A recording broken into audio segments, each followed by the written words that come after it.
बिस्मिल्लाहिर्रहमानिर्रहीम। अस्सलाम वालेकुम नाज़रीन और सामीन।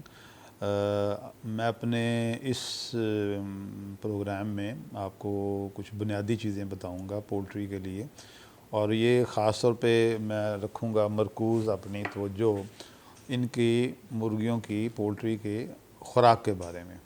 तो और ये अभी मैं आपको सिर्फ बुनियादी इसके जो होगा ना वो बताऊंगा चीज़ें जो जो आप अपने घर की सतह पर या बहुत स्मॉल बैकयार्ड पोल्ट्री के हवाले से उस सतह तक आप कर सकते हैं और आपको करनी चाहिए। सबसे पहले पहले मैंने अपने एक पिछले प्रोग्राम बता दिया कि जब आपने शुरू में इनको जो बर्ड्स हैं इनको टेम्परेचर, इनको गर्मी सर्दी से कैसे बचाना है, और दर्जा हरारत जो है ना वो आपने इनका मुनासिब किस तरह रखना है, ये बुनियादी चीज़ें मैंने बता दी थी आपको। अब यो है ना इनकी खुराक के बारे में वो कुछ बुनियादी चीज़ें पहले मैं ये बता दूं। अब मैं पहले आपको सिर्फ ब्रॉयलर के बारे में बताता हूँ, ये गोश्त वाली मुर्गी है ना, इसके लिए इसकी खुराक जो होती है ना, अब ये होता है कि एक दिन से जो चूज़ा ये शुरू हम डालते हैं और तकरीबन ये 35 दिन तक ये कोई 2 किलो 2 kg या 2.2 kg तक का ये ज़िंदा वज़न ये हासिल कर लेता है। अच्छा, अब ये होता है कि इसका जो वज़न करने की जो रफ़्तार है और जो इसका वज़न करने का जो वक्त है वो मुनहसर होता है सारी चीज़। एक नंबर 1 तो चिक क्वालिटी, नंबर 2 फिर हस्बेंड्री प्रैक्टिस। हस्बेंड्री प्रैक्टिस में ये चीज़ें आ जाती हैं कि आपने उसको कितना कंफर्टेबल रखा है। कंफर्टेबल मुराद है कि उसको सर्दी गर्मी से कितना बचा के और उसको आपने आराम के हालत में रखा है, ऑक्सीजन सप्लाई का ख्याल रखा है, सनलाइट जो है वो जो होती है वो उसको मॉडरेटली उसको पहुंचनी चाहिए। इसके बाद फिर बारी आती है खुराक की। खुराक में ये है कि जो एक दिन से ले के ना तो उसे स्टार्टर राशन कहते हैं या प्री स्टार्टर भी कहते हैं। मुख्तलिफ उसके कैटेगरीज, आप एक दिन से शुरू करके 10-12 दिन तक की अलग खुराक दे सकते हैं। 12 दिन से लेके तो आप 25 दिन तक एक और खुराक दे सकते हैं, 25 दिन से फिर बेचने तक के दिनों के लिए। और तो ये पहले जो खुराक है, सबसे पहले जो डे 1 से लेके 10-12 दिन की है उसे प्री स्टार्टर कहते हैं। 12 से लेके 25 दिन वाली को स्टार्टर राशन कहते हैं, और 25 दिन के बाद बेचने के वाले दिन तक का जो उसे फिनिशर राशन कहते हैं। अब इन तीनों राशन में के जो होते हैं ना, इनकी जो रॉ मटेरियल है वो तो सेम होते हैं, लेकिन उसकी जो रेशियो है ना, उसका जो तनासब है खुराक में कितना कितना डालना है वो मुख्तलिफ होता है। देखिए, जब मैं गुफ्तगू करूँगा ना ये खुराक के बारे में, उसमें ना दो चीज़ें आपको ज़हन में रखनी है। एक इसमें इस्तिलाह यूज़ होती है रॉ मटेरियल की, कि आपने उसमें डालना क्या क्या उसमें। अब रॉ मटेरियल अब हम गिनेंगे ना तो उसमें मकई आ जाती है, गंदम आ जाती है, चावल का वो आ जाता है, टोटा आ जाता है। फिर उसके अलावा सबसे ज़्यादा अब सोया जो ये होते हैं, ये एनर्जी सोर्सेज हैं, कार्बोहाइड्रेट इसमें मिलता है, नशास्ता जिसे कहते हैं। और प्रोटीन पूरी करने के लिए अब इस वक्त सबसे जो बेस्ट सोर्स है वो है सोयाबीन मील है। तो आपने आजकल जो हमारे फीड बनती है इसको आम ज़ुबान में कॉर्न सोया राशन कहते हैं, यानी मकई आपने जनास में से डाल ली और जो है ना प्रोटीन के लिए आपने सोयाबीन डाल दिया, और उसके अलावा बाकी जो है ना वो प्री मिक्स जिसमें vitamin, mineral, antibiotics, antioxidants, preservative ये होते हैं सारे के सारे।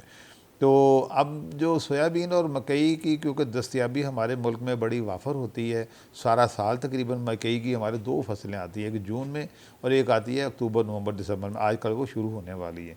और सोयाबीन अब जो है वो भी पाकिस्तान में सारा साल अवेलेबल रहता है, सोयाबीन मील की मैं बात कर रहा हूँ।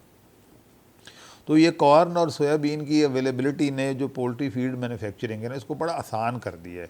आप फीड में जो है ना कोई 55 to 60% तक कॉर्न डाल सकते हैं, मकई डाल सकते हैं, और 30 से 35% तक सोयाबीन मील डाल सकते हैं।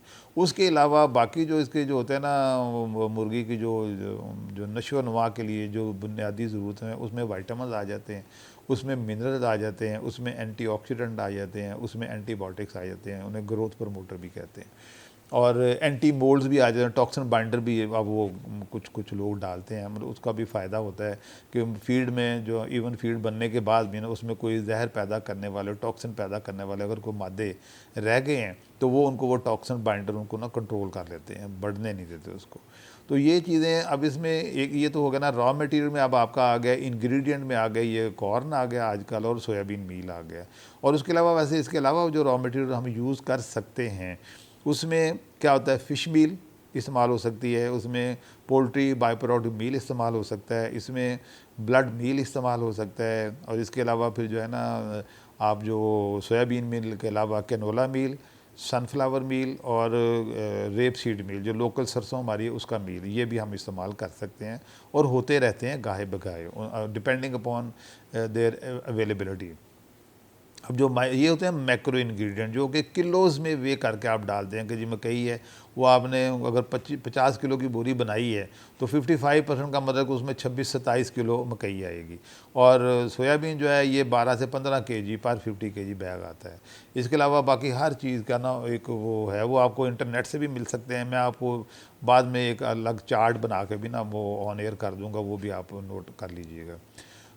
और जहाँ तक माइक्रो इंग्रेडिएंट उसमें आ जाते हैं वाइटामिन, सारे के सारे वाइटामिन आते हैं, vitamin A B C D, B group सारे का सारा आता है, बायोटीन आती है, वाइटामिन, टोटल वाइटामिन जो इंसानों के लिए खुराक में न्यूट्रिशनिस्ट रिकमेंड करते हैं वही पोल्ट्री को भी हम डालते हैं। और एंटीबायोटिक में जो एक मैं चीज़ यहाँ कहना चाहूँगा कि एंटीबायोटिक के बारे में बड़े मुख्तलिफ लोगों के रिजर्वेशन है कि ये एंटीबायोटिक से शायद कोई इंसानी सेहत को कोई नुकसान होता होगा। ये इसमें मैं बताना ज़रूर समझता हूँ कि एंटीबायोटिक के जो हम लेवल सिर्फ जो डालते हैं ना, एक मॉडरेट बहुत लो लेवल डालते हैं, यानी वो थेराप्यूटिक लेवल नहीं होते, वो ट्रीटमेंट लेवल नहीं होता, वो सिर्फ प्रिजर्वेटिव लेवल के होते हैं।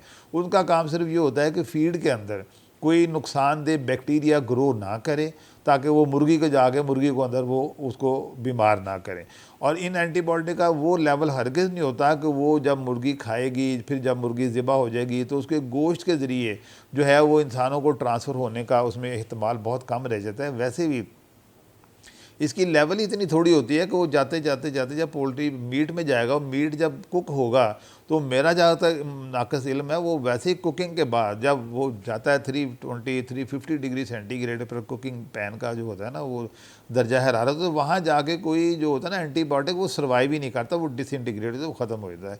ये मैंने ज़मनन आपको बताया कि जो आमतौर पर पोल्ट्री के ख़िलाफ़ जो प्रोपेगेंडा होता है ना कि एंटीबायोटिक डालते हैं कुछ शायद वो इंसानी सेहत के लिए नुकसानदेह, ऐसा नहीं होता। इसके लेवल बड़े ही थोड़े होते हैं, वो मैं आपको बाद में बता दूंगा, पूरा एक चार्ट मैं दे दूंगा, उसमें उनके लेवल। वैसे भी आप इंटरनेट पे भी जाएं, हर किसी को अब इंटरनेट की एक्सेस अवेलेबल है, तो इंटरनेट पे भी अगर आप जाके देखें ना, आपको सारे न्यूट्रिएंट की रिक्वायरमेंट पोल्ट्री के लिए आपको वहाँ से मिल जाएगी। और आपने जब ये करना है अपने घरेलू सतह पर या स्मॉल स्केल पर, जब तक आप कमर्शियल फार्म लेवल पर नहीं जाते, तो आपको इन सारे वाइटामिन का बना बनाया ब्लेंडेड, उसे प्री मिक्स कहते हैं, वो पूरा मिल जाता है, जिसमें आपको वो मिल जाएगा कि हाँ जी ये प्री स्टार्टर फीड में आपने ये डालना है, स्टार्टर राशन में ये डालना है, फिनिशर में आपने ये प्री मिक्स डालना है। तो शुरू में स्मॉल और मीडियम स्केल पे मेरा ख्याल है वाइटामिन ज़ाहिर आप अलग अलग नहीं खरीदेंगे, आपको उस तरद्दद में जाना भी नहीं चाहिए। आपने जो है ना 55 to 60% कॉर्न और 25 to 30% तक सोयाबीन मील, और बाकी जो प्री मिक्स है वो आपने रेडीमेड बाज़ार से लेकर डाल लें, तो आपका जो फीड है ना वो तैयार है। और जो है ना प्री स्टार्टर, स्टार्टर और फिनिशर, इनका जो है ना तफसील से इनकी जो प्रोटीन रिक्वायरमेंट है, एनर्जी वगैरह, फ़ैट की, वो सारी आपको बाद में एक चार्ट के ज़रिए हम ना डिस्प्ले भी कर देंगे आपको। शुक्रिया, थैंक यू।